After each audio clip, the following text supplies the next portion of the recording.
네, 성경과 통일, 오늘이 네 번째 마지막 시간입니다. 음, 지난주에 요한복음 중간 정도까지 했는데요.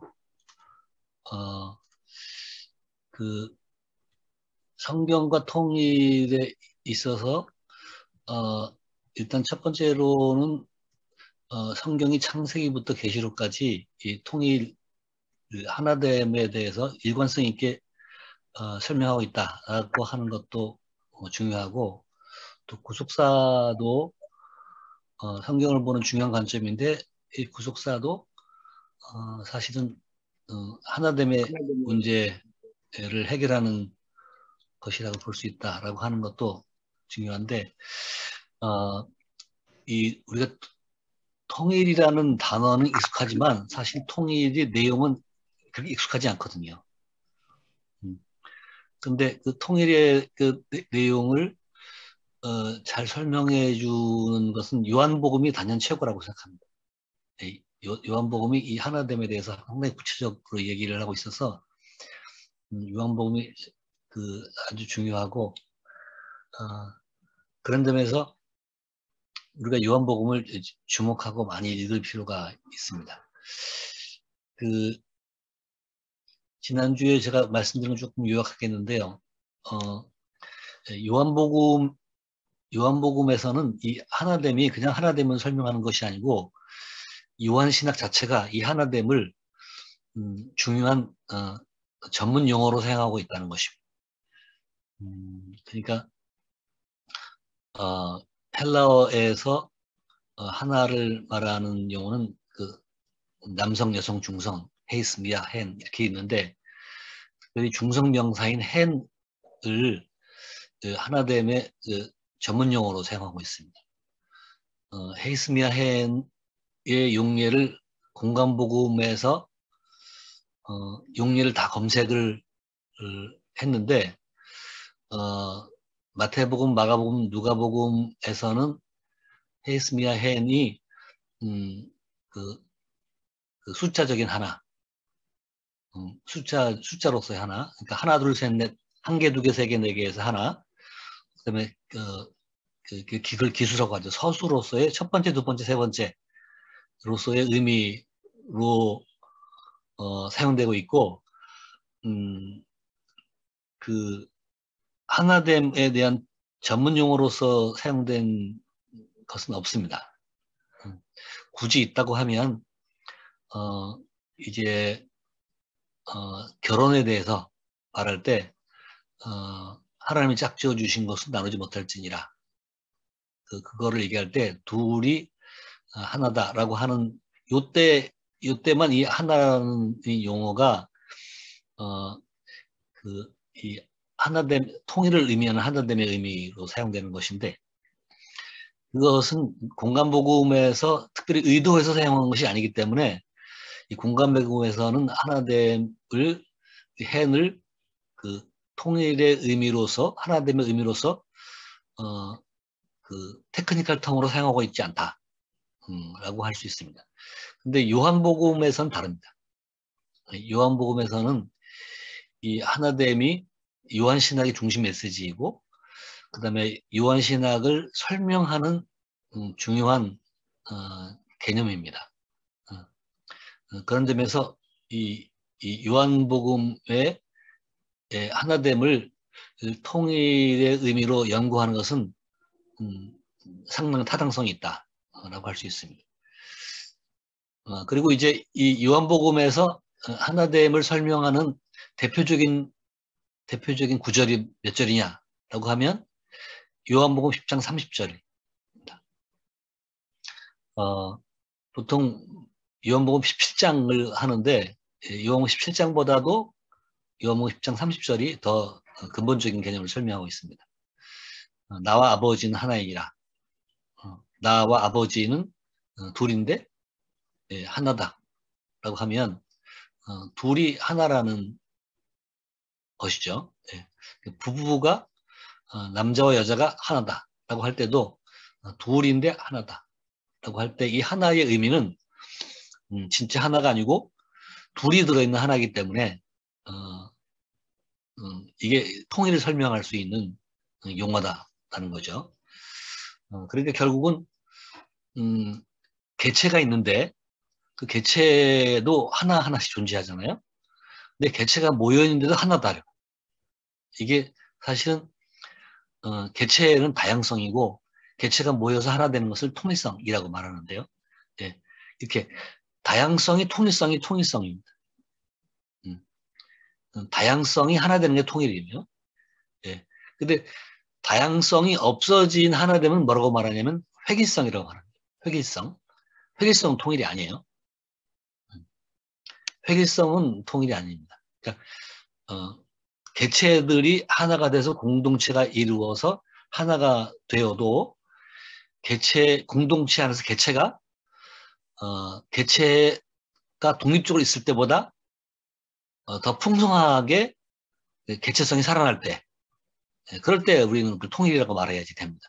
그러니까 나와 아버지는 하나이라고 할 때 이 삼위가 일체이기 때문에 삼위성이 없어지는 것이 아니고 일체 속에서 삼위성이 더 잘 드러납니다. 그러니까 남편과 아내가 결혼해서 남편도 결혼했기 때문에 싱글로 있을 때보다 더 행복하고 아내도 결혼했기 때문에 싱글로 있을 때 더 행복하고 그리고 결혼해서 행복하면 사실은 하나 되면 행복이라는 거죠. 그럴 때 우리 그걸 통일이라고 말할 수 있다는 것입니다. 그것을 가장 잘 표현한 용어가 요한복음에서는 10장 30절이다 하는 것입니다. 그다음에 하나라고 하는 표현이 이 하나라고 하는 것은 이해가 되겠는데 도대체 하나가 도대체 구체적으로 뭔가 도대체 둘이 하나가 됐다는 게 뭐냐 어떻게 둘이 하나가 될 수 있냐 라고 말할 때 요한복음의 중요한 표현이 상호내주입니다. 페리코레시스라는 표현인데 이 요한복음 14장 11절에 보니까 아버지가 내 안에 내가 아버지 안에 아버지께서 내 안에 계심을 믿으라 하고 있죠. 아버지가 내 안에 어떻게 있을 수 있나? 또 내가 아버지 안에 어떻게 있을 수 있나? 사실 이건 물리적인 표현이 아니죠. 물리적으로는 작은 그릇이 큰 그릇 안에 들어갈 수 있지만 큰 그릇이 작은 그릇 안에 들어갈 수 없습니다. 그리고 사람은 독립된 인격이고 그다음에 생명체이기 때문에 그 안에 들어간다고 하는 것은 있을 수 없습니다. 그런데 여기서 내가 아버지 안에 아버지가 내 안에 계심을 믿으라라고 하는 것은 물리적인 개념이 아니고 질적인 개념이죠. 정신적인 개념이다. 그렇게 할 수 있습니다. 철학적 개념이죠. 그런 의미에서 이 아버지가 내 안에 내가 아버지 안에 그 프라하의 봄인가 거기에서 박신양이 김정은한테 내 안에 너 있다 이래가지고 엄청나게 인기를 얻은 적이 있는데 그 사랑하는 사람이 내 안에 있다라고 할 때의 그 개념 비슷하겠죠. 똑같지는 않겠지만 근데 이제 박신양의 마음 안에만 김정은이 있는 것이 아니고 김정은 마음 안에도 박신양이 있는 거죠. 예. 그러니까 이게 그런 의미에서의 상호내주라는 것입니다. 그리고 이 상호내주는 이제 상호성으로 이해를 해. 아폴트라는 사람이 논문을 썼는데 그 요한복음에서의 원리스 모티브, 원리스 모티브가 어떤 의미가 있는지를 설명하면서 그 상호내주를 얘기를 합니다. 그리고 상호내주를 그 상호성이라고, 리코프라서티 상호성이라고 설명을 했습니다. 이 상호성이라는 사전적 의미는 그 법, 무역, 사회과학, 인문학, 자연과학, 수학 등 다양한 분야에서 사용되는데요. 요거의 사전적 의미를 보면 타자의 행동에 대한 동류적 대응 하는 것입니다. 타자의 행동에 대해서 독립적으로 대응하는 거예요. 그러니까 내가 너를 사랑하고 네가 나를 사랑하고 이렇게 하는 건데 무역에서 법이나 무역에서는 기브 앤 테이크 주고받는 것이 균형을 이루는 거죠. 그래서 이럴 때 이제 단골이 형성, 단골은 손님이나 물건을 파는 사람이 일방적으로 손님이 물건을 팔아주는 게 아니고 손님은 그 물건을 사서 자기 유익을 얻고 또 그 가게 주인은 물건을 팔아서 이득을 얻고 하는 거죠. 예, 그런데 서로가 신뢰 속에서 기브 앤 테이크의 균형을 딱 이루고 있는 거죠. 다른 가게보다도 다른 가게보다 이 가격이 싸게 준다든지, 그 다음에 비싸게 팔지 않는다든지, 물건을 믿을 수 있다든지, 뭐 이런 것을 매개로 해가지고 상호작용이 이루어지는 거죠. 예. 그리고 이제 이런 것도 있습니다. 그 아리스토텔레스의 시론, 그 문학론에서 나오는 건데, 그 한 드라마에 에피소드가 10개가 들어간다. 그러면 그 10개가 상호작용을 하는 거예요. 그 10개 중에서 하나라도 빠지면 그 드라마의 그 주제가 잘 설명이 되지 않죠. 예. 그래서 이 10개가 서로 조화 있게 균형을 이루고 있다라고 하는 것을 통일이다. 이렇게 설명을 하고 있습니다. 그리고 그 내에서의 상호작용들, 그런 것들을 이제 상호성이라 얘기를 합니다. 그러니까 이 상호성이라는 개념이, 사람과 사람 사이에 서로 끈끈하게 신뢰관계를 형성돼 있고, 그리고 서로 균형을 이루고 있고, 그럴 때 이 상호성이 잘 설명이 되고 있다는 것입니다. 근데 이제 이게 사람과 사람의 관계에서의 이 상호성은 그 물리적, 그러니까 법이나 무역이나 사회과학이나 음악이나 이런 에서의 상호성하고는 상당히 다른 역동적인 의미가 들어있는 거죠. 자, 그래서 이제 이 상호성의 역동적인 의미를 설명하는 것에서 이제 몇 가지 설명이 있는데, 포도나무 비유. 포도나무가 열매를 맺을 때 어떻게 맺는가?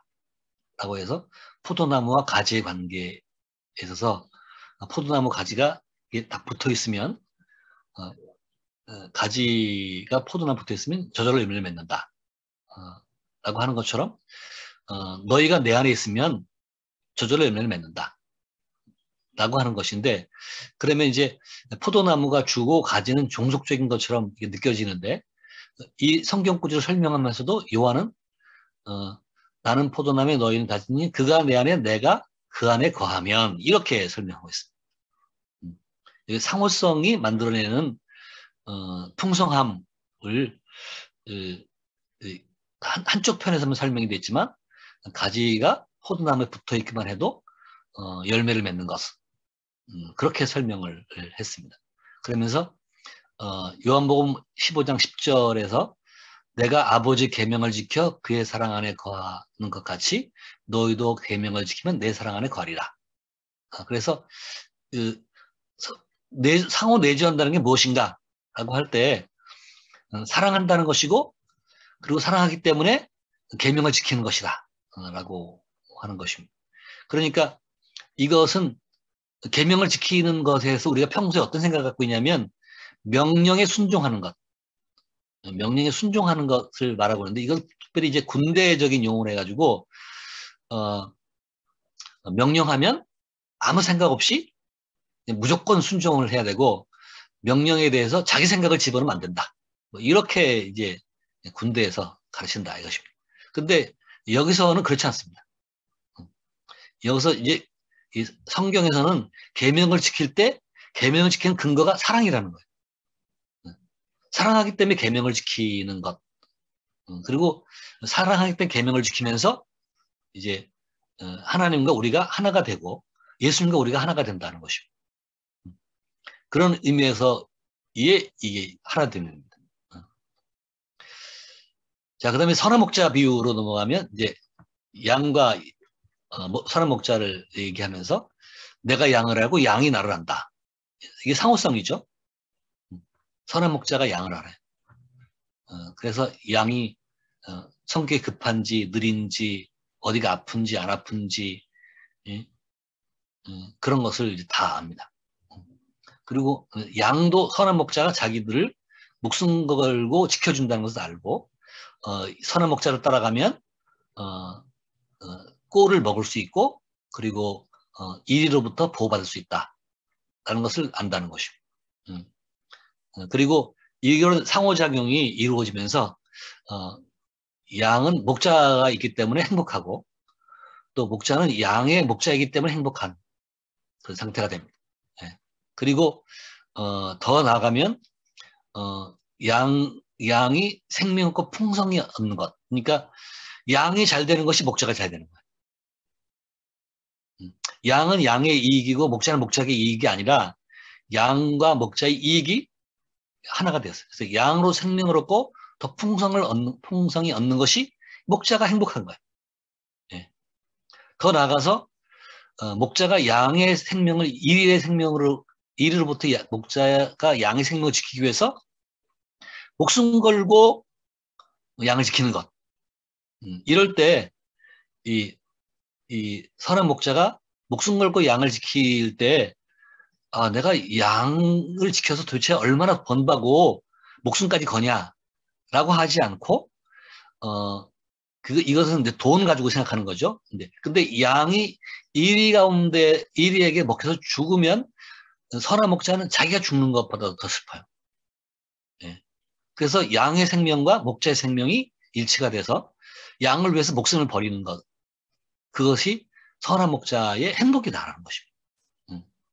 자, 이것이 이제 이 선한 목자의 비유를 통해서 도대체 통일, 하나됨이 무엇이냐를 설명하는 거죠.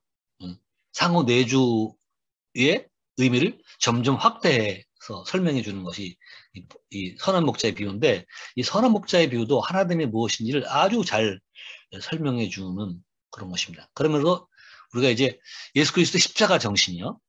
십자가 정신이 사랑이고 하나됨이라는 거죠. 그러니까 예수 그리스도가 죄인들과 하나됨으로 다가오는 것이에요. 그러면 우리가 예수 그리스도의 십자가를 믿는 것은 뭐죠? 상호성이에요. 예수님이 우리에게 다가오신 것처럼 십자가로 다가오신 것처럼 우리가 그 십자가의 신앙을 믿고 예수님께 마주 나가는 것 이게 이 상호성이 되고 그러면 우리의 신앙이 풍성해지는 거죠. 마치 선한 목자의 양과 염소 사이에 있었던 그 풍성함이 우리가 십자가의 정신을 믿을 때 십자가의 대속의 은혜를 믿을 때 예수님과 성도 사이에서 나타난다 하는 것입니다. 그러면 그게 이제 하나됨이 되는 거죠. 자, 그 다음에 이제 제사장의 기도. 제사장의 기도 요한복음 17장 21절 보면 아버지께서 내 안에 내가 아버지 안에 있는 것 같이 그들도 다 하나가 되어 우리 안에 있게 하사 세상으로 아버지께서 나를 보내신 것을 믿게 하옵소서라고 되어 있습니다. 네. 자, 여기서 보면 이 상호 내주의 확장을 볼 수 있는데 이건 아버지여 이거 예수님이 하신 말씀입니다. 아버지여 아버지께서 내 안에 내가 아버지 안에 있는 것 같이 이건 아버지와 예수님의 상호 내주죠. 예, 같이 예, 그거 같이 아버지와 내가 상호 내주하는 것 같이 그들도 다 하나가 되어 그들도 서로 상호 내주하여 우리 안에 있게 하사. 우리는 누구예요? 아버지와 납니다. 그러니까 아버지와 예수님이 상호 내주하는 것처럼 예수님의 제자들도 서로 상호 내주하여서 아버지와 아들 사이에 있는 하나됨을 실현함으로 그들이 우리 안에 있게 하사. 그렇게 하면서 이 제자들은 하나 상호 내주의 함으로 하나님 삼일체 하나님 안에 있게 된다는 거예요. 우리 안에 있게 하사 세상으로 아버지께서 나를 보내신 그렇게 앞서서 라고 하는 것은 뭐냐면 이 세상에서 하나님은 이런 분이시고 또 하나님이 우리 안에 오신 것은 이런 것이고 그래서 세상이 하나님의 구속사에 대해서 화답하는 것, 믿음 이런 것들입니다. 그러니까 상호성의 이야기는 아버지와 아들의 문제에서 아버지와 아들의 차원에서 그치는 것이 아니고 제자들의 차원을 넘어가서 제자들과 하나님의 하나됨으로 나간다는 거죠. 이게 요한복음 17장 21절의 중요한 초점입니다.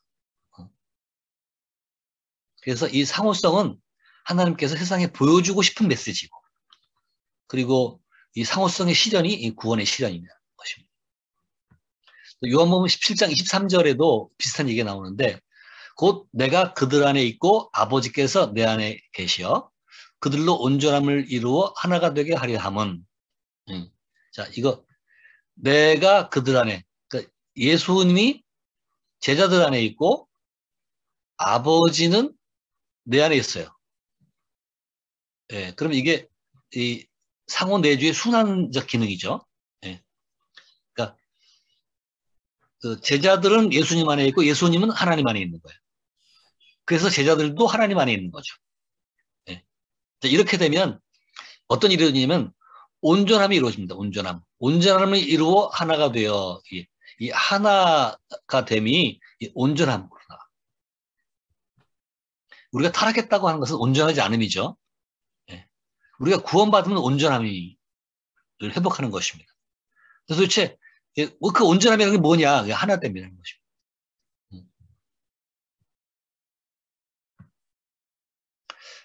그 다음에 아버지께서 나를 보내신 것과 또 나를 사랑하신 같이 그들도 사랑하신 것을 세상으로 알게 하여 함이었소이다.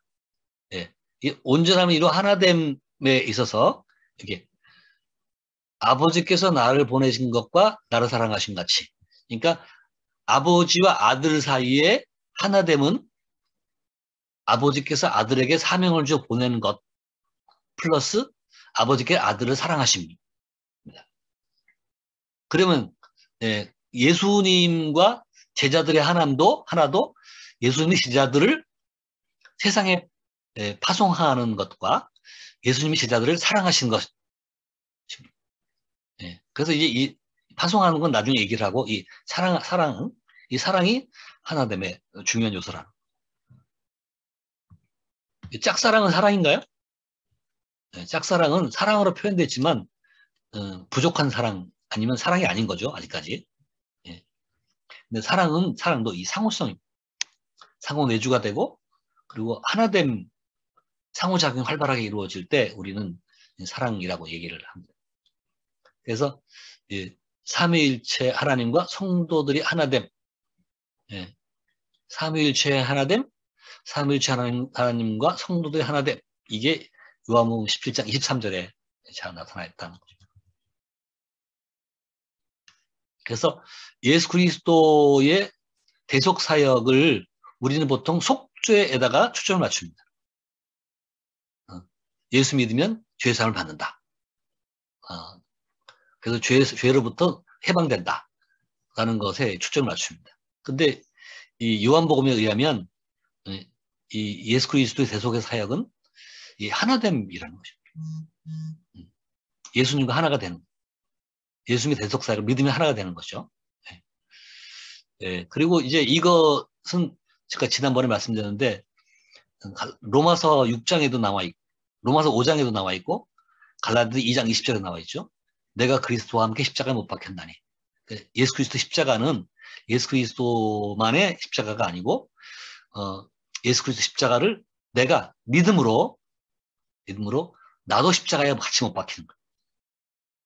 그리고 내가 이제 사는 것은 나를 살아 나를 자기 몸으로 살아나도 믿는 사는 것이라. 그래서 예수 그리스도의 부활은 예수 그리스도의 부활에 그치는 것이 아니고 내가 예수 그리스도의 부활을 믿음으로 내가 예수 그리스도와 함께 부활하는. 그게 이제 사도 바울이 중요한 통찰입니다. 그러니까 이 구속 사역을 하나됨으로 이해하는 것은 요한의 생각만이 아니고 사도 바울의 생각도 된다는 것입니다.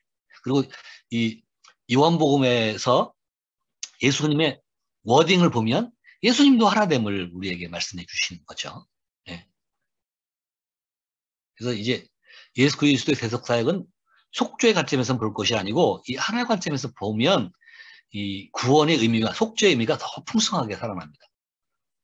그리고 속죄는 구속사역의 내면적인 표면적인 의미, 형식적인 의미라고 한다면 그 내면적인 속죄의 의미는 그 안에서 하나됨의 상호작용이 활발하게 이루어지는 것, 그것이 이제 속죄, 예수 그리스도 대속사역의 내용입니다. 그래서 대속도 구원도 사랑도 사실은 뭐로 해석되면 하나됨으로 해석될 필요가 있습니다.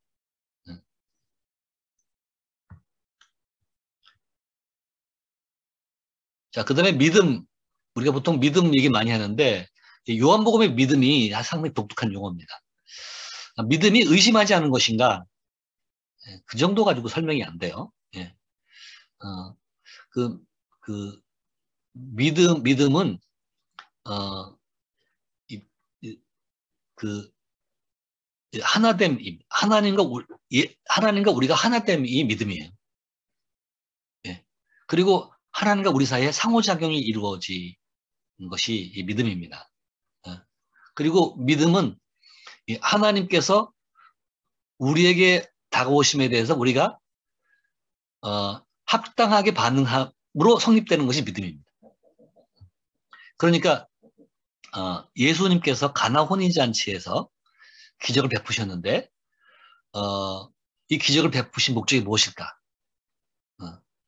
그 제자들로 하여금 믿게 하려 함이라. 제자들로 하여금 예수님이 어떤 분인지 믿게 하는 거예요. 그러니까 예수님이 이 세상에 오셨어요. 구원자로 오셨습니다. 그러면 예수님이 구원자로 오셨다는 것을 믿어야 될 거 아니에요. 네. 그 믿도록 하기 위해서 예수님은 가나 혼인잔치에서 기적을 베푸신 것입니다. 그리고 그 이후에도 예, 그 여러 가지 기적을 많이 베푸시고 말씀 많이 하셨는데 그 모든 예수 그리스도의 구속 사역은 제자들이 그것을 믿음으로 구속 사역이 능력 있게 제자들 사이에 나타나게 되는 거죠. 예. 그래서 이 믿음은 의심하지 않는 정도가 아니라 믿음으로 구원이 이루어지는 것이고 믿음으로 우리는 하나님의 구속 사역에 대해서 합당하게 반응하는 것이고 그리고 합당하게 반응함으로 거기에는 하나됨이 이루어지고 그리고 구원의 풍성함이 실현되게 된다는 것입니다. 그래서 이제 요한복음 3장 16절에 보면 하나님이 세상을 이처럼 사랑하사 독생자를 주셨으니 이건 하나님이 다가오심이에요. 하나님의 사랑이 하나님 사랑으로 다가오시고 하나님이 독생자를 주심으로 사랑을 표현하신 거죠. 근데 이제 이는 그를 믿는 자마다 이렇게 하신 이유가 뭐냐면 그를 믿는 자마다 멸망치 않고 영생 얻게 하려 하십니다. 그래서 여기서 믿는다는 게 뭐예요? 믿으면 멸망치 않고 영생에 이른다는 것입니다. 믿는다는 게 뭔가? 이것은 하나님이 세상을 이처럼 사랑하사 독생자를 주셨다고 하는 것을 믿는 거죠. 네. 그러면 멸망치 않고 영생이 이루어진다고 하는 것입니다. 네. 그러니까 믿음으로 하나님의 사랑과 독생자의 주심이 의미가 우리 안에서 살아나게 되고 하나님의 마음과 내 마음이 그 믿음 안에서 하나가 돼서 서로 상통함으로 하나님의 구속의 은혜와 사랑이 우리 가운데 넘쳐나게 되는 것입니다. 그래서 믿음도 이 하나됨으로 설명을 할 때 믿음의 의미가 훨씬 더 풍성해집니다. 자, 그다음에 이제 요한복음 3장 17절에 가면 하나님이 그 아들을 세상에 보내신 것은 세상을 심판하려 하심이 아니요 그로 말미암아 세상을 구원하려 하심이라. 그를 믿는 자는 심판을 받지 아니할 것이요 믿지 아니하는 자는 하나님 독생자의 믿음을 믿지 아니함으로 벌써 심판을 받은 것이라. 하나님이 믿음을 원하시는 이유가 뭘까? 하나님은 믿음으로 하나됨을 원하시고 그리고 믿음으로 하나됨 이 자체가 사실은 우리는 심판을 받지 않고 구원을 얻는 것이라 하는 것입니다. 또 요한복음 20장 31절을 보면 오직 이것을 기록하면 너희로 예수께서 하나님의 아들 그리스도이심을 믿게 하려 합니다. 이 요한복음의 기록 목적 자체가 뭐냐면 믿음을 원하는 거예요. 믿음을. 너희로 믿어 그 이름을 힘입어 생명을 얻게 하려 합니다. 믿음으로 하나님께서 주신 생명이 역사하기 시작하는 거죠. 이게 어떤 모습이에요? 이게 하나님과 우리가 하나 되는 모습이죠. 자, 믿음에 대해 설명했고요. 그 다음에 이제 하나님의 대사라는 개념이 이 하나됨을 설명하는 아주 중요한 키워드라고 할 수 있습니다. 요한복음 8장 28절을 보면 이에 예수께서 이르시되 너희가 인자를 든 후에 내가 그인 줄을 알고 또 내 스스로 아무것도 하지 아니하고 내 스스로 아무것도 하지 아니하고 오직 아버지께서 가르치신 대로 이런 것을 말하는 줄도 알리라. 예수 그리스도의 행하심, 예수 그리스도의 말씀하심, 이 모든 것은 다 아버지 것이고 아버지께서 가르치신 것이고 그대로 하는 것이에요. 이게 대사죠. 하나님의 대사죠. 대사는 파송한 왕을 대신해서 왕의 의사를 전달해 줘야 돼요. 대사의 말은 왕의 말이고 대사의 행동은 왕의 행동이 되는 거죠. 이것처럼 예수 그리스도의 말은 하나님의 말이고 예수 그리스도의 행동은 하나님의 행동이었다는 것입니다. 자, 이게 예수님과 하나님이 하나라는 것을 보여주는 또 다른 용례라고 할 수 있습니다. 자, 요거는 넘어가겠고요. 그 다음에 요한복음 8장 38절을 보면 나는 내 아버지에게서 본 것을 말하고 너희는 너희 아비에게서 본 것을 행하느니라. 여기서 이제 너희는 바리새인들을 말하는 거죠. 그래서 나는 뭐를 말하느냐? 내 아버지에서 본 것을 말한다. 내가 하는 말은 내 말이 아니고 아버지에서 본 것이다. 라고 하는 것이 예수님의 생각입니다. 또 요한복음 10장 25절에 보면 예수께서 대답하시되 내가 너에게 말했을 때 믿지 아니한도다. 내가 내 아버지 이름으로 행하는 일들이 나를 증거한다. 내가 누구냐라고 하는 것을 어떻게 증거할 수 있냐? 내 아버지 이름으로 행하는 일이 내가 누구라는 증거다라는 것입니다. 이게 이제 예수님의 자기인식입니다.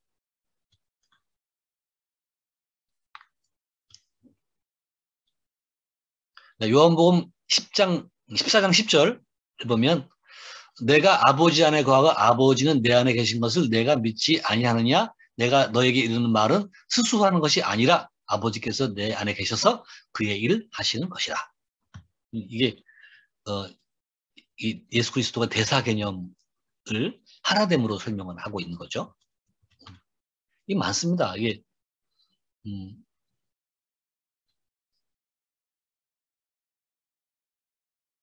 요한복음 14장 24절에 보면 너희가 듣는 말은 내 말이 아니고 나를 보내신 아버지 말씀이니라.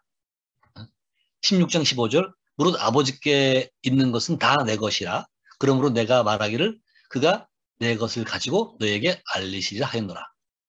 아버지께 있는 것은 다 내 것이에요. 이것은 또 이제 아버지가 예수 그리스도 아버지가 예속적인 것처럼 다 대사 개념이 설명되어 있는데 여기서는 아버지께 있는 것은 다 내 것이라. 라고 하는 또 다른 개념이죠. 이 하나됨의 설명을 더 적극적으로 표현했습니다.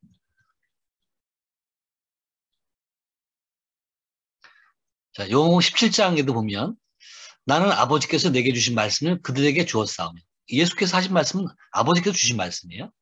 그들은 이것을 받고 내가 아버지께로부터 나온 줄을 참으로 아오며 아버지께서 나를 보내신 줄도 믿었사옵나이다. 내 것은 다 아버지 것이요 아버지 것은 내 것이온데 내가 그들로 말미암아 영광을 받았나이다. 내 것은 다 아버지 것이요 아버지 것은 내 것이다. 라고 하는 것. 이 예수님이 하나님의 대사 개념을 가지고 예수님의 아버지와 하나라고 하는 것을 설명을 했습니다. 자, 그 다음에 요한복음에서 파송이라는 개념이 정말 중요한 용어거든요. 이 파송은 대사 개념의 확장이라고 할 수 있습니다. 하나님이 예수님을 파송하신 거죠. 대사로 파송하신 거죠. 예, 근데 이 파송은 하나님이 예수님을 파송하신 것을 그친 것이 아니고, 예수님이 다시 제자들을 파송합니다. 자, 그렇다면, 예수님이 아버지 대사이신 것처럼 제자들은 누구의 대사예요? 예수님의 대사가 되는 것입니다. 궁극적으로는 제자들은 하나님의 대사가 되는 것이죠. 예.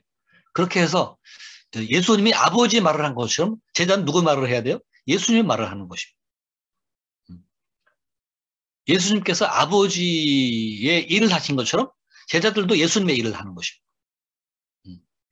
그렇게 돼서 아버지와 예수님이 하나인 것처럼 제자들과 예수님이 하나가 되는 것이죠. 그게 이 파송 개념입니다. 요한복음 20장 21절을 보면 예수께서 또 이르시되 너에게 평강이 있을지어다. 아버지께서 나를 보내신 것 같이 나도 너희를 보내노라. 요한복음이 이 마지막에서 강조하는 파송입니다. 이 파송에는 이 하나님의 개념이 들어있는데, 이것만 보면 다른 것 잘 모르고 요한복음 20장 21절을 보면 단순히 파송이라고 하겠지만, 이 파송이 어떤 의미인지 우리가 하나님 대사 개념이라든지 요한복음에서 이 하나님이 어떻게 설명되고 있는지를 알면 여기서 파송의 의미는 달라지는 것입니다. 요한복음 11장 52절을 보면 또 그 민족만 위할 뿐 아니라 흩어진 하나님의 자녀를 모아 하나 되게 하기 위하여 죽으실 것을 미리 말씀하십니다. 예, 요거는 사실 가야바가 한 말인데요. 이게 이제 그 민족, 이 예수 그리스도의 죽으심은 이 이스라엘 유다 민족만 위할 뿐만 아니라 흩어진 하나님의 자녀를 모아 하나 되게 하십니다. 흩어진 하나님의 자녀라고 하는 건 이제 이방 땅으로도 이제 말씀이 나간다라는 것인데, 그들에게 파송이 되어서 그들에게 복음을 전파하는 것이 뭐라고요? 하나 되게 함이라는 거죠.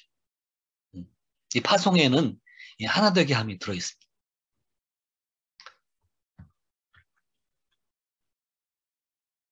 자, 그 다음에 요한복음 17장 13절. 지금 내가 아버지께 가오니 내가 세상에서 이 말을 하는 것은 그들로 내 기쁨을 그들의 충만히 가지게 하려 함이니라. 내가 아버지 말씀을 그들에게 주었사오매. 예수님은 아버지 말씀을 제자들에게 주었어요. 세상이 그들을 미워하였사오니 이는 내가 세상에 속하지 아니한 같이 그들 세상에 속하지 아닙니다. 예수님이 세상에서 믿지 않는 사람들 사이에서 미워함을 받은 것처럼 제자들도 믿지 않는 사람들 사이에서 미움을 당한다. 파송의 의미가 여기 들어있는 거죠. 예. 자, 그래서 이 파송에도 예수님과 하나님의 하나됨, 그 다음에 예수님과 제자들의 하나됨, 그리고 흩어져 있는 하나님의 자녀들과의 하나됨, 이 파송에 들어있는 중요 개념이라고 하는 것입니다. 그러므로 우리가 목회자들이 하나님께 파송을 받은 사람이라고 하면 우리는 누구의 말을 해야 되는 거죠? 예수님의 말을 해야 되는 거죠. 그리고 성도들도 예수를 믿고 하나님의 자녀가 되었으면 누구의 말을 하는 거죠? 하나님의 말을 하는 거죠. 그것이 하나됨입니다. 결국 하나님의 말을 하고 하나님과 하나됨으로 성도는 하나님의 자녀됨, 하나님의 자녀로서 구원받음의 풍성함에 이르게 되는 것입니다.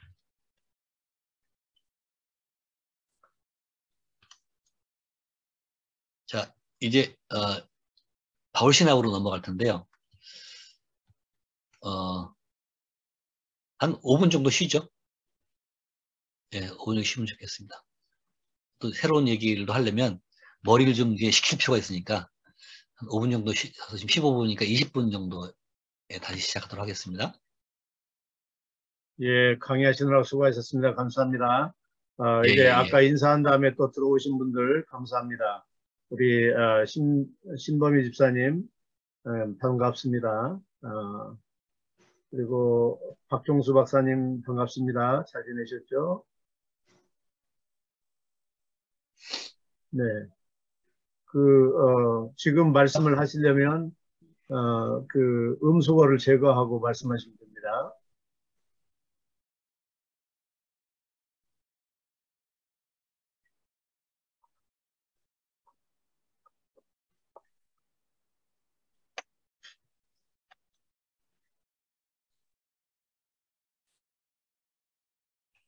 말씀하시려는데 말씀들이 없으시네. 하하하. 화장실이나 갔다 오세요. 예, 예. 제가 지금 얘기하면 보통 이제 통일신학이, 성경적 통일신학을 하면 뭐 용서해라, 뭐 화해해라, 뭐 이런 얘기 하거든요. 그렇지, 용서라는 게 뭔가, 용서라는 것도 사실은요, 그, 뭐, 잘못을 한 사람과 가해자와 피해자가 서로 앙금을 털어내고 뭐 이런 것이라고 생각할 수 있는데 결국은 하나가 된다는 것입니다. 그리고 이제 이 하나 되면 가해자와 피해자의 구도가 어떻게 되죠? 없어져야 됩니다. 가해자의 피해자의 구도가 그냥 살아있으면 사실 용서한 게 아니죠. 네. 네. 그리고 화해라는 것도 그렇습니다. 화해라는 것도 하나됨의 의미가 포함되지 않으면 화해의 의미가 절반만 해석됩니다. 결국은 이제 하나가 될 때 화해가 되는 거죠. 예.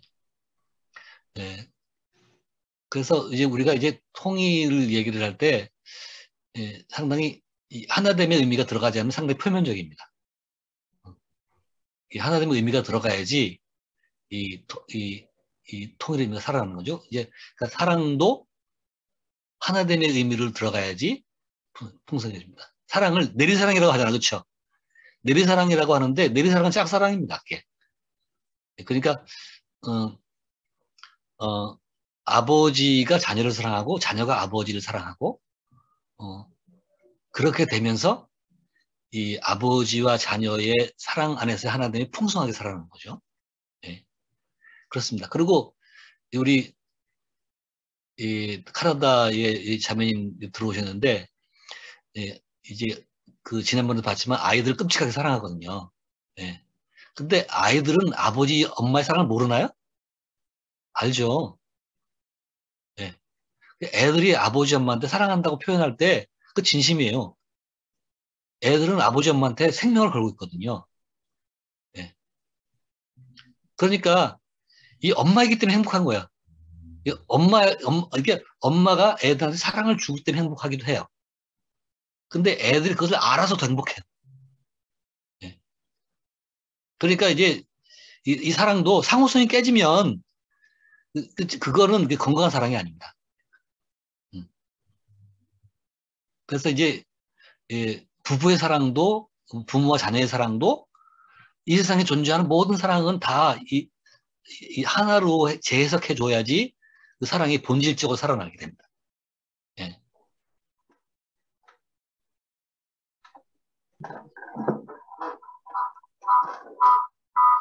그런데 이제 이런 거 있거든요. 이제 제가 말하는 것은 상당히 원리적인 표현입니다.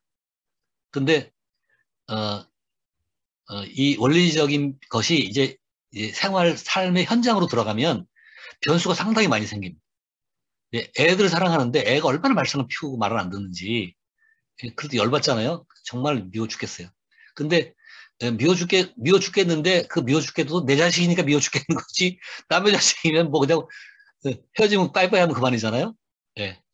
예. 그러니까 이제 그런 것들도 이제 예, 내가 사랑하기 때문에 그 미워 죽겠는 것도 다시 해소하는 거죠.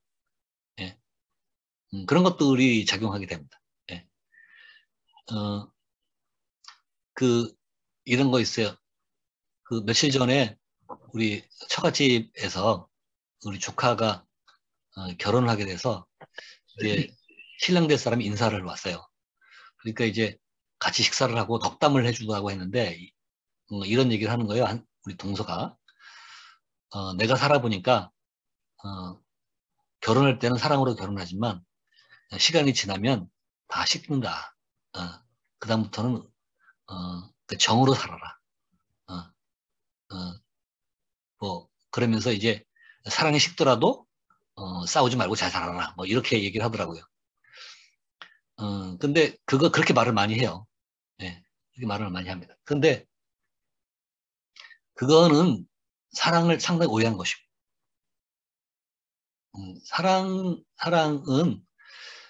우리가 사랑하면 사랑의 스토리가 날마다 풍성해지죠. 예. 예수 그리스도, 그러니까 선한 목자가 양의 관계에 있어서 처음에는 선한 목자가 양을 알고 양이 목자를 알고, 그래서 알므로 표현됐습니다. 근데 그 다음에 뭐라고 돼 있어요? 내가 온 것은 양으로 생명을 얻고 더 풍성하게 하렵니다. 그러니까 양이 행복한 것이 목자가 행복한 거야. 그러면 남편이 행복한 것이 부인이 행복한 것이고, 부인이 나 때문에 행복하면 남편이 행복한 것이고, 이렇게 나가는 거죠. 예.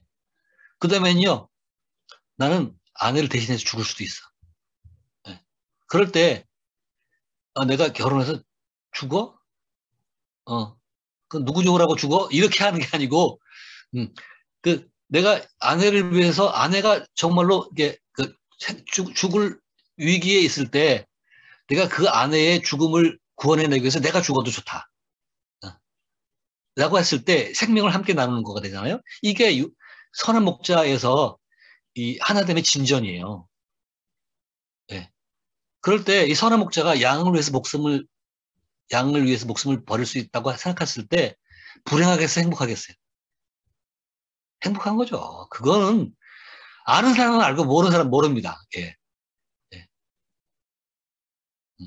근데 이제 이게 원리적인 거. 예, 현실은 다를 수 있어요. 예. 근데 우리가, 그러니까 원리를 실현하려고 노력하면서 세상을 살아가는 거지. 살아보니까 아니더라. 원리는 차버리고. 이렇게 하면 안 됩니다. 하나님이 우리에게 주신 게 그런 게 아니에요. 그러니까, 나 늙으면 정으로 산다고 하는데, 실제로 노교 목사님은 이 사모님이 어디서 주무시는지 잘 모르는 것 같지만 사실 다 알고 있고, 그리고 사모님이 힘들면 본인은 더 힘들고, 사모님이 즐거우면 본인이 더 즐겁죠. 예. 그런 거 아니겠습니까? 예. 그러니까 세월이 지날수록 사랑은 더 깊어질 수 있다. 사랑은 더 풍성해지는 거다. 그렇게 하려고 노력하면 살아요. 제가 지금 통일 얘기하는 겁니다. 사랑이.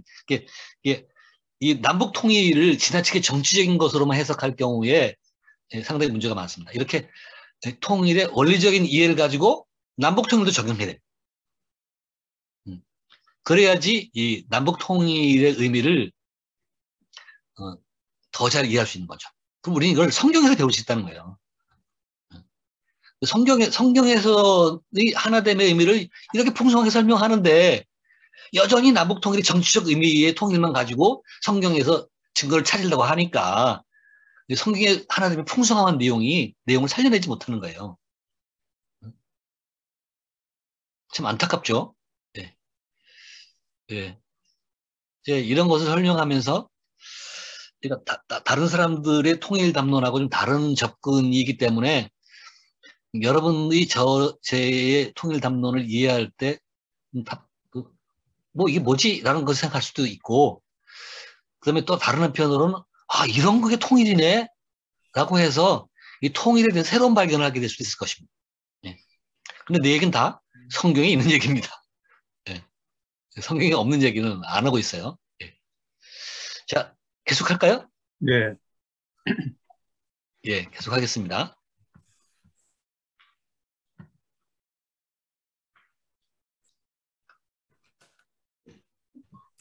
자, 이제 사도 바울의 통일론인데, 자, 요한복음의 통일론은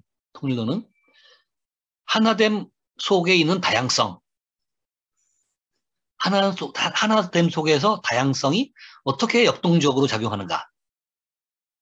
라고 해서 이 하나됨을 먼저 말하고 그다음에 그 상호성을 통해서 다양성을 설명했습니다.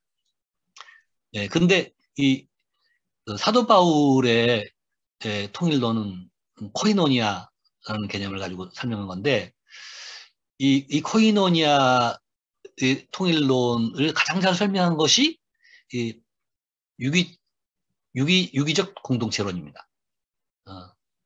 지체교회론이죠. 예. 이것은 지체를 얘기하고 그 다음에 그것이 하나됨을 지향하는 것을 설명합니다.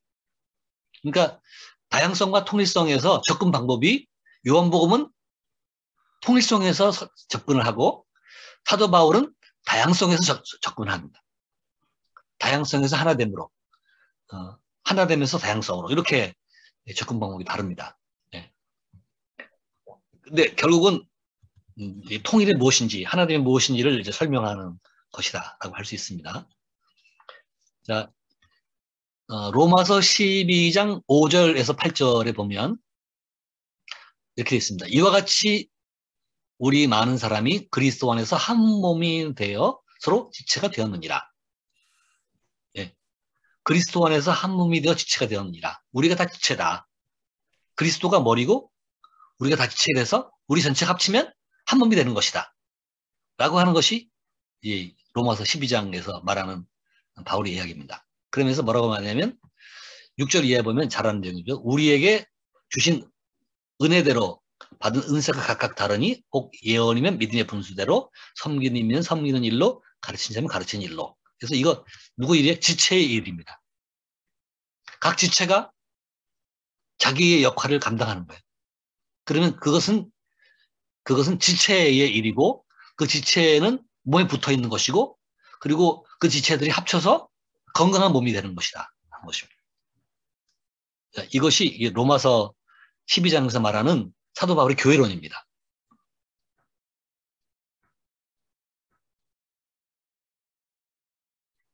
그 다음에 고린도전서 12장에 가도 이런 지체 교회론이 있습니다.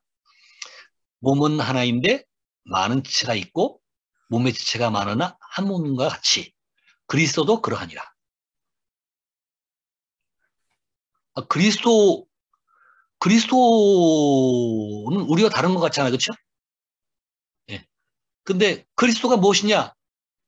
라고 말할 때 몸은 하나인데 많은 지체가 있고 몸의 지체가 많으나 한 몸과 같이 그리스도 그러하니라. 그럼 그리스도 안에 우리가 다 들어있어. 그렇게 말하지 않고 이제 더 내려가면 뭐라고 되어 있어요? 그리스도가 머리다. 라고 설명하는 거죠. 우리는 머리에 붙어있는 지체라는 거죠. 네. 그러면서 이제 이 12절의 이 설명을 머리와 지체의 관계로 설명을 합니다.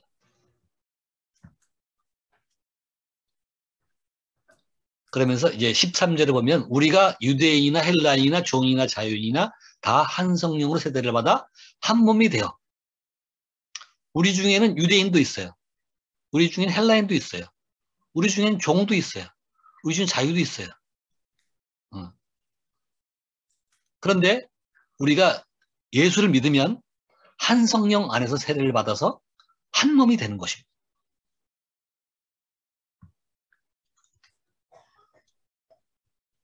그러니까 우리가 교회 안에서 이게 교회론이에요. 교회론의 핵심은 뭐가 있어요? 하나됨이 있다는 것이죠. 자, 몸은 한 지체뿐 아니요 여럿이지. 만일 발이 이르되 나는 손이 아니니 몸에 붙어있지 아니하다 할지라도 이로써 몸에 붙어있지 아니함이 아니요. 또 귀가 이르되 나는 눈이 아니니 몸에 붙어있지 아니하다 할지라도 이로써 몸에 붙어있지 아니함이 아니니라. 만일 온 몸이 눈이면 듣는 곳은 어디며 온 몸이 듣는 곳이면 냄새 맡는 곳이 어디냐. 이렇게 우리 몸에는 다양한 기능들이 있고 그 다양한 기능들이 서로 독자적으로 존재한다고 말할지라도 실제적으로 독자적으로 존재할 수 있어요? 없다. 눈도 몸에 붙어 있고 손도 몸에 붙어 있고 팔도 눈에 붙어 있고 코도 몸에 붙어 있다는 것입니다. 눈이 눈 따로만 있고 눈이 눈 따로 코가 코 따로 이렇게 존재할 수는 없다는 것입니다. 예. 자, 여기서 온 몸이 눈이면 듣는 것은 어디입니까? 온 몸이 눈이면 이게 무슨 뜻일 것 같아요? 교회 안에서 헌금 내는 장로님 한 분만 있고 다른 사람을 다 부속화시키면 온 몸이 눈인 것처럼 되는 거죠. 그러니까 아무리 헌금을 많이 내도 그 사람은 지체일 뿐이지 그 사람이 교회 전부는 아니에요. 제가 이제 젊어서 목회를 배울 때 카리스마적인 목회하시는 분 밑에서 배웠는데 카리스마적인 목회를 하는 사람들은 목사님이 한마디 하시면 뭐 장로님이고 권사님이고 온 교회가 다 그냥 일사불란하게 움직이죠. 그러면서 이제 이 카리스마하게 목회하는 사람을 목회 잘한다 그렇게 생각합니다. 근데 이 고린도전서 12장에 의하면 그건 잘못된 교회가 아닙니다. 교회는 목사가 아닙니다. 목사도 지체죠. 예. 근데 그 주체사상에 가면 조선민주주의 인민공화국은 김일성 수령이에요. 예. 김일성 수령이 전부입니다. 그러면 조선민주주의 인민공화국은 건강한 사회인가?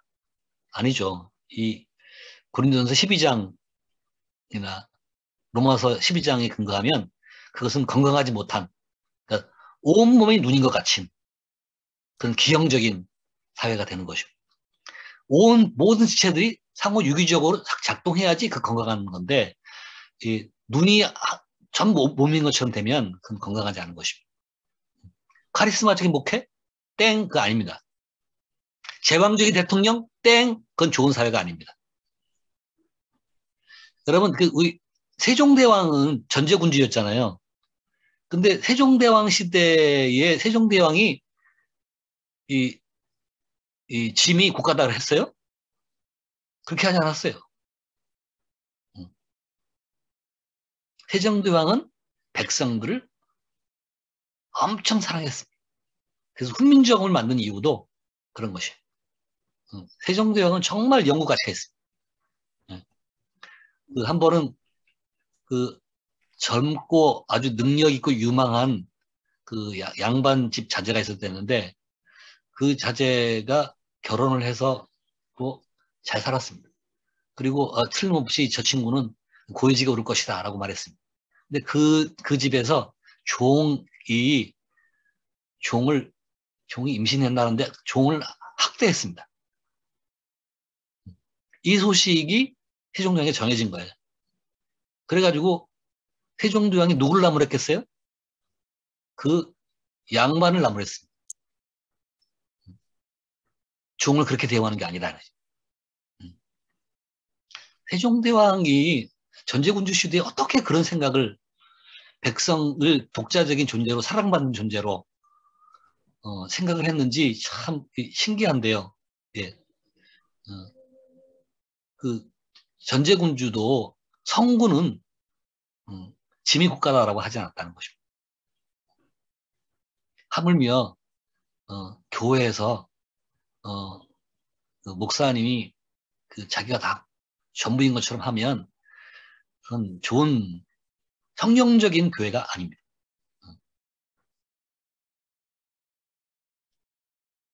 국가도 마찬가지입니다. 예.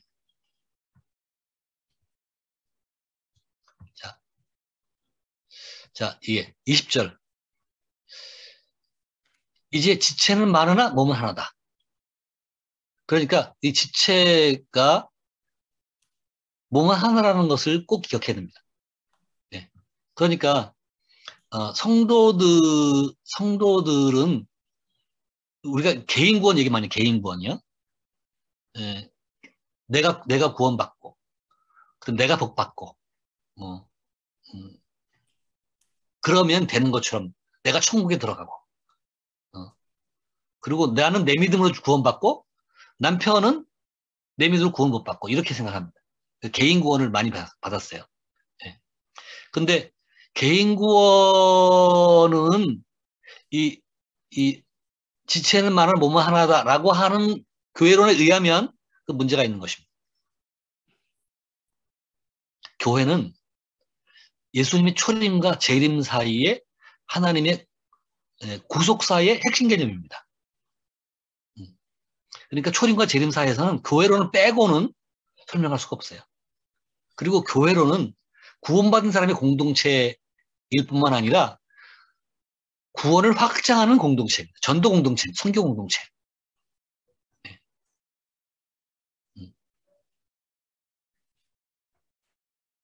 그렇기 때문에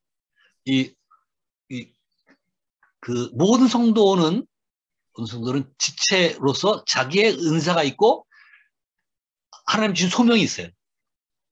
그것은 그 김집사님의 소명이 다르고 이집사님의 소명이 달라요. 그렇지만 김집사님, 이집사님의 소명은 별개가 아니고 김집사님, 이집사님 소명이 한 몸 안에서 실현되는 것입니다. 그리고 그렇기 때문에 김집사님이 그 소명을 탁월하게 잘 이행하는 것은 김집사님의 영광이 아니고 교회의 영광이 되어야 됩니다. 그 몸의 영광이에요. 그 김집사님이 잘하는 건 김집사님 영광이고 다른 성도는 부러워하고 이게 아닙니다. 김집사님의 영광은 하나님께서 김집사님을 통해서 교회에 주신 영광입니다. 이거를 몸과 지체로 이해하지 않으면 이해가 안 될 것입니다. 우리가 별개 존재라고 생각하면 제가 이 설명은 도저히 이해가 안 돼요. 근데 어떤 사람이 탁구를 잘 쳤어요. 오른손 팔로 탁구를 쳐가지고 이 탁구 챔피언이 됐어요. 그럼 오른팔이 영광 받는 거예요? 보험을 든다면 오른팔 보험을 들겠죠. 근데 이 오른팔이 우승한 게 아니고 온몸이 우승한 것입니다. 그리고 오른팔을 탁구 치려면 사실 왼팔도 균형을 맞추고 다리도 균형을 맞추고 허리도 돌아가고 뭐 이러면서 이제 탁구를 잘 치는 거지. 탁구 라켓을 오른손이 들었다고 해가지고 다른 몸은 가만히 있는 거냐? 그거 아니란 말이에요. 그리고 이제 김 집사님이 자기 소명을 충실하게 감당해서 그래가지고 아주 탁월하게 수행해서 다 존경해. 근데 사실 따지고 보면 김 집사님이 그 자기 소명을 충실하게 실현하는 데에는 부인 집사님의 도움도 있고 아들도 있고 목사님의 도움도 있고 성도들의 도움도 있고 이러면서 만들어진 거지 혼자 만들어진 거가 있냐? 그런 건 없어요, 세상에. 그런데 혼자라고 생각하는 거야. 사업을 해서 돈을 많이 벌면 그 돈 내 돈이라는 거예요. 세상에 내 돈은 없습니다. 나 혼자 노력해서 번 돈은 없어요.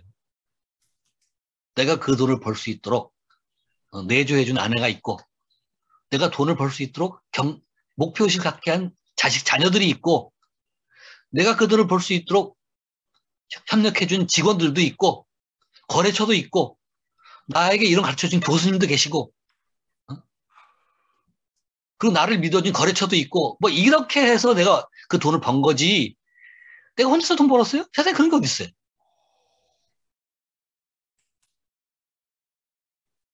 그러니까 개인 구원은요. 개인 구원 요소가 있긴 있지만 세상에 혼자 하는 구원은 없습니다. 돈을 벌 수 있어요. 그게 내 계좌에 들어올 수도 있어요. 제도적으로 그렇게 될 수 있어요. 그렇지만 그 돈이 나 혼자의 노력으로 내 마음대로 써도 되는 그런 돈은 세상에 존재하지 않는다. 그래서 지체는 반드시 어디 보세요? 몸에 붙어 있어요. 몸은 어떻게? 몸은 하나예요. 이거를 꼭 기억해야 됩니다. 그러니까 사실은요, 우리가 분단된 것을 통일시키는 것이 아니고 원래 하나였던데 분단된 거예요. 네. 제가 처음에 얘기했잖아요. 하나님이 계시고 우리 피조물이면 하나님과 우리가 하나예요. 하나님 안에서. 온 우주가 하나예요. 네. 그리고 아담 안에서 모든 인류가 하나예요. 그래서 아담이 타락하니까 온 인류가, 온 우주가 타락하잖아요. 예수 그리스도 안에서 온 우주가 하나예요. 예수 그리스도가 구원의 역사를 이루시니까 누구든지 예수를 믿으면 구원을 얻잖아요. 그 구원의 은혜는 온 우주에 미친단 말이에요. 하나예요. 원래 하나인데 나눠진 것입니다. 그래서 다시 하나로 만드는 것이죠. 이게 이 성경의 중요한 통일관입니다. 이 별개의 것을 나누어진 것을 하나로 만드는 것이고 본래가 하나가 아니라는 것, 본래가 하나였다는 것을 강조하는 경우가 상당히 많아요. 예. 근데 우리는 본래 하나입니다. 통일은 본래 하나였던 것을 다시 하나 되게 하는 게 통일이에요. 이게 본래 하나였다는 것 때문에 통일의 당위성이 성립됩니다. 그러니까 평화공존론은요, 그건 통일에 대해서 상당히 착각한 것입니다. 예. 요즘에 평화공존론을 통일론이라고 많이 얘기해요. 예? 그러면서 뭐 통일을 하려고 뭐 너무 뭐 많이 희생하고 그러는 필요 있냐? 통일을 하려고 하면 뭐 갈등이 있고 해결 문제 너무 많으니까 평화공존만 해도 통일 아니냐라고 말하는데 그것은 통일 담론이 아니고 이해관계 조절입니다. 네, 평화공존론은 멋있는 것 같지만 사실 그 내용을 따지고 들어가면 이해관계를 조정해서 다투지 말고 사이좋게 지내자. 그거지 사실은 하나 되자라는 것이 아니에요. 사람들이 참 평화공존론을 얘기하면서 상당히 그 통일에서 열려있는 사고를 갖고 있다고 생각하는데 열려있는 사고인지 아니면 자기가 통일에 대해서 잘 모르는 건지 잘 생각할 필요가 있어요.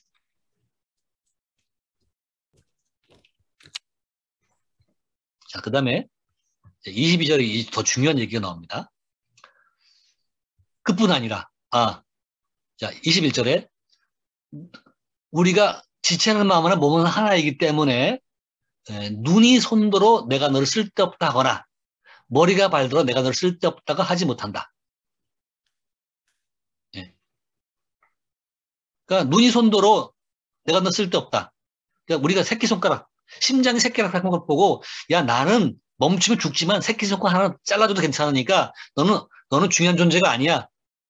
라고 말할 수 있냐? 못한다는 거예요. 그러니까 대통령은 중요하고 생활수급, 기초생활수급자는 중요하지 않아요? 그렇지 않습니다. 기초생활수급자도 중요하고 대통령도 중요한 거예요. 여러분, 우리가 표 행사할 때, 국민투표할 때 대통령도 한 표, 그 홈리스트 한 표잖아요. 이거 정말 중요합니다. 어떤 사람은 우리 사회가 더 건강해지려고 그리고 우리 투표가 더 합리적이 되려면 교수나 지성인이나 이런 사람들은 두 표, 세 표하고 보통 일반 사람들 한 표하고 이렇게 표수를 나누자고 얘기합니다. 그 사람은 민주주의가 뭔지 모르는 무식한 쟁이에요. 네. 모든 지체가 동등하다라고 하는 것이 아주 중요해요. 네. 모든 국민은 다 평등하다. 다 똑같이 소중하다. 라고 하는 것에 기초해서 그 다음에 재능이 있는 사람은 자기의 재능을 내놓고 돈 있는 사람은 돈을 내놓고 또 건강한 사람은 더 많이 일을 하고 몸이 약한 사람은 덜 일을 하고 이러면서 이 공동체를 만들어내는 것입니다. 그러니까 모든 사람은 다 소중한다는 데서 출발해야 되는 거예요. 근데 뭐 공부를 더 많이 했으니까 더 똑똑하고 돈이 더 많으니까 뭐 더 중요하고 힘이 더 세니까 더 중요하고 이거는요 좋은 공동체가 아닙니다. 내가 권력을 가진 것은 내 것이 아니고 몸을 위해서 봉사하는 것입니다. 이 몸에 내가 권력을 가지고 백성들을 질서 있게 함으로 내가 이 공동체에 기여하는 거예요. 근데 이게 자기 건 줄 알고 군림하고 남을 해롭게 하고 그렇게 해도 되는 것처럼 생각하는데 돈을 많이 가지면 자기 직원을 붙여도 되고 떼도 되고 그런 것은 좋은 사회가 아닙니다.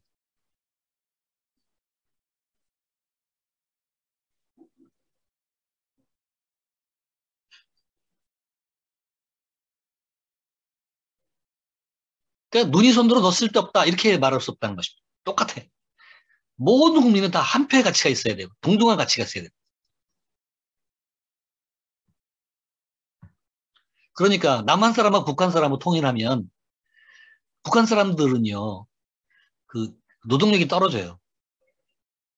그러다 보니까 임금을 덜 주는 거죠. 이 서독 사람들과 동독 사람들의 노동력 차이가 나니까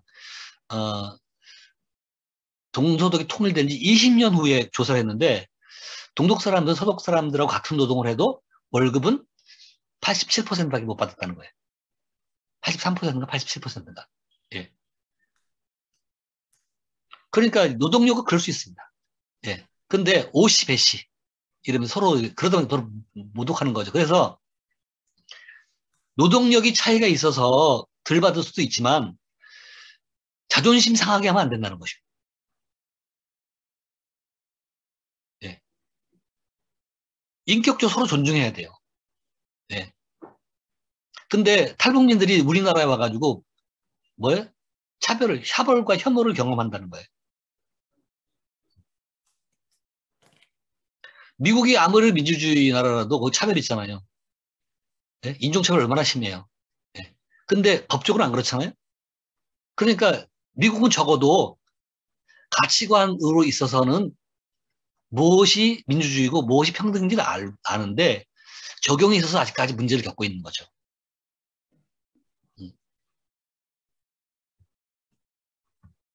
그러니까 이게 이상론과 현실론의 차이예요. 예. 그리고 22절에 그뿐 아니라 더 약하게 보이는 우물체를 더 요긴하고 또 우리의 몸에 덜 귀히 여기는 것을 더 귀한 것을 입혀 주며 우리의 아름답지 못한 지체는 더욱 아름다운 것을 얻었음즉 라고 했는데 여기서 말하는 덜 귀한 것을 더 귀하고 그 다음에 아름답지 않은 걸 더 아름답게 했다고 하는 것은 진짜 그렇다는 얘기가 아니라 소중하게 보이지 않는 것도 소중하다. 아름답지 않은 것도 아름답다. 아름다운 건 당연히 아름답고 그래서 모든 것이 아름답다라는 의미로 해석해야 됩니다. 그러니까 아름답지 않은 지체는 하나도 없다 하는 것이죠. 사실은 저도 이 통일신학을 공부하기 전에는 똑똑하고 잘난 사람들 좋아하고 예, 그리고 좀 무능한 사람들은 좀 귀찮게 생각하고 그런 것들이 있었고요. 지금도 그 생각을 다 버리지 못했습니다. 근데 제가 지금 다른 것은 뭐냐면 그것은 잘못됐다라는 걸 아는 것입니다. 옷을 추리하게 입었다고 해가지고 조금 낮춰보고 좀 잘 입었다고 해서 좀 높여보고 이런 것들이 우리가 선입견으로처럼 들어올 수는 있지만 우리가 그래서는 안 된다고 하는 것은 적어도 통일신학을 배운다면 알아야 되는 것입니다. 그래서 서독 사람은 1등 국민, 동독 사람은 2등 국민 이러면 통일 안 됩니다. 예. 남쪽 사람은 1등 국민, 북쪽 사람은 2등 국민 이래가면 통일 못하는 거죠. 예. 현실적으로 노동력이 부족하다든지 그런 것들은 뭐 채워줘야 됩니다. 그렇지만 인격적으로 무시하면 안 되고 인격적으로는 존중하고 1대1로 생각해야 됩니다. 네. 그러면 북한 사람도 한 표, 남한 사람도 한 표. 그렇게 돼야 되는 거죠. 24절에 우리의 아름다운 지체는 그럴 필요가 없느니라. 오직 하나님이 몸을 고르게 하여 부족한 지체에게 규정함을 더하사 몸 가운데서 분쟁이 없고 오직 여러 지체가 서로 같이 돌보게 하셨느니라. 자, 오직 여러 지체가 서로 같이 돌보게 하셨 이게 상당히 중요해요. 네. 여러 지체가 서로 같이 돌보게 하셨느니라. 그러면 한 지체가 아프면 어떻게 해야 돼요? 여러 지체가 함께 돌봐야 되는 거예요. 뭐 송파의 새 모녀가 인생을 비관하고 자살하고 죽었어요. 이것은 새 모녀의 문제가 아니라 한국 사회의 문제예요. 이게 정말 중요해요. 신림동에서 한 탈북자가 자기 아들을 데리고 굶어 죽었어요. 이건 탈북민의 문제가 아니고 우리 사회의 문제예요. 대한민국의 문제예요.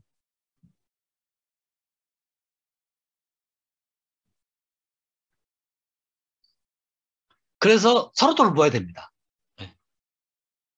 그러니까 내가 낸 세금으로 기초생활수급자들이 혜택을 본다. 무슨 소리 그렇게 하십니까? 응? 내가 낸 세금으로 장애인들이 후원금 받는다. 연금 받는다. 무슨 소리 그렇게 하십니까? 여러분, 자, 우리 사회가 장애인들이 엄청나게 차별 대우를 받고 그래서 정말 힘들게 살다가 외롭게 한다. 그러면 나는 굶지 않고 나는 차별 대우받지 않았기 때문에 괜찮은 거예요? 우리는 차별하는 사회의 일원이고 차별하는 사회에 사는 것입니다. 그리고 우리는 은연중에 그런 영향을 받습니다. 그래서 우리는 갈등이 심하고 서로 멸시하는, 서로 혐오하는 그런 것들이 우리 내면 속에 저절로 들어와요. 공기처럼. 근데 장애인도 사는 데 불편이 없고, 장애인도 교통을 이용하는 데 불편이 없고, 장애인도 굶지 않고 살 수 있고, 장애인도 자기가 하고 싶은 일 할 수 있고, 그래서 장애인도 살아도 불편하지 않고 행복하게 사는 사회. 어떤 사회가 좋아요? 어떤 사회에 살고 싶습니까? 장애인들 그렇게 되는데 내 세금 쓴다고 따지시겠습니까? 그것은 내 돈을 장애인에게 주는 것이 아니고 우리 돈을 우리가 함께 쓰는 것입니다. 그러면서 우리는 개개인이 더 많이 일하고 덜 일하고 라는 것을 인정해 주면서 소득의 차이가 생기는 거예요. 소득의 차이를 인정하지 않는다는 게 아닙니다. 소득의 차이도 인정해요. 네. 그리고 개인의 차이도 인정해요. 그게 개성이니까. 그런데 그 개체성이 다 모여가지고 하나를 이룬다는 것도 똑같이 동시에 인정해. 개체성과 공동체성을 동시에 인정해줘야 돼. 그래야 좋은 사회가 됐다. 그거를 이 몸과 지체의 비유를 통해서 설명해 주는 것이 사도 바울의 지금 말이라는 것입니다. 그래서 자 26절에 만일 한 지체가 고통을 받으면 모든 지체가 함께 고통을 받아요. 네. 손톱 밑에 가시가 들어갔어요. 그러면 손톱이 아파요? 온몸이 다 아파요? 온몸이 다 아프잖아요. 그러면 손톱 밑에 골맞어. 그러면 어떤 일이 벌어지죠? 온 몸에서 백혈구가 나와가지고 병균과 싸우고 온 몸에서 피들이 돌면서 신선한 공기를 공급하고 영양분을 공급하고 그러면서 그 아픈 것을 고치잖아요. 온몸이 함께 고쳐요. 네. 그러면 미국 사회가 건강한 사회라면 한 흑인의 고통스러움과 외로움과 부당한 대우로 아파하는 것을 미국 전체가 다 함께 아파야 되는 것이 정상입니다. 그것을 지향해야 돼요.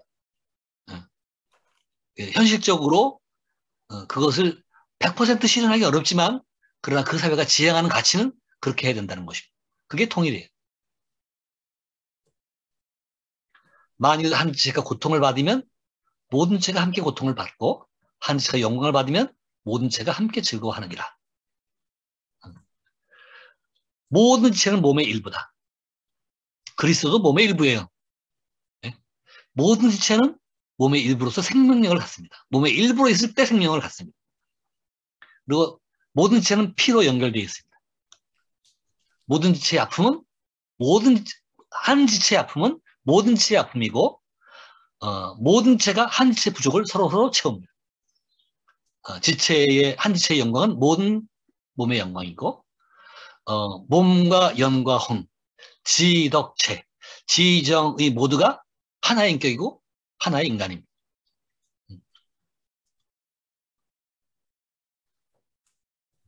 이게 몸과 지체의 비유를 통해서 사도바울이 설명한 통일이 무엇인가고, 그 다음에 요거보다 약하지만 에베소서에 가면